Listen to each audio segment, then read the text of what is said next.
వంకాయతో ఏ recipe చేసినా hit అవ్వడమే కానీ ఫ్లాప్ అవ్వడం ఉండదు. టేస్ట్ ఎక్సలెంట్‌గా ఉంటుంది. అందుకనేమో కూరలలో రాజా అంట వంకాయ అంటారు. సైడ్ డిష్‌లో చట్పట్‌గా ఇలా వంకాయ చేసి చూడండి, అదిరిపోతుంది. శ్రావణ మాసంలో చుట్టాలొస్తే నాన్ వెజ్ చేయలేం కదా! సింపుల్‌గా పప్పు వేస్తే ఎలా ఉంటుంది? ఇంకా వెజ్ వంటలంటే డెఫినెట్‌గా వంకాయ ఉండాల్సిందే కదా! ఈసారి గుత్తి వంకాయ కాకుండా సింపుల్‌గా ఇలా ట్రై చేయండి. పప్పులోకి ఈ కాంబినేషన్ ఎక్సలెంట్‌గా ఉంటుంది. ఇంత సింపులా అంటారు. జస్ట్ 10 మినిట్స్‌లోనే అయిపోతుంది. మార్నింగ్ హడావిడిగా ఉంటుందా? అయితే సింపుల్‌గా ఇలా చేసి చూడండి. మీకు వితిన్ 10 మినిట్స్‌లోనే ఈ రెసిపీ కంప్లీట్ అయిపోతుంది. బాక్స్‌లోకి రెసిపీ పర్ఫెక్ట్‌గా ఉంటుంది. అన్నంలోకి, చపాతీలోకి ఎక్సలెంట్‌గా ఉంటుంది. వంకాయను ఎక్కువసేపు ఉడకపెట్టాల్సిన పని కూడా లేదు. ఒకసారి స్టీమ్ చేసుకున్నామంటే వంకాయ తొందరగా ఉడికిపోతుంది. జస్ట్ పల్లీలని, పుట్నాలను వేయించుకొని ఇలా చేసుకుంటే సరిపోతుంది. చాలా సింపుల్. ఒక్కసారి చేశారంటే మళ్ళీ మళ్ళీ మీరే ఇలా చేసుకొని తింటారు.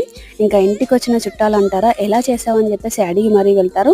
అంత పర్ఫెక్ట్‌గా ఉంటుంది. సబ్స్క్రైబ్.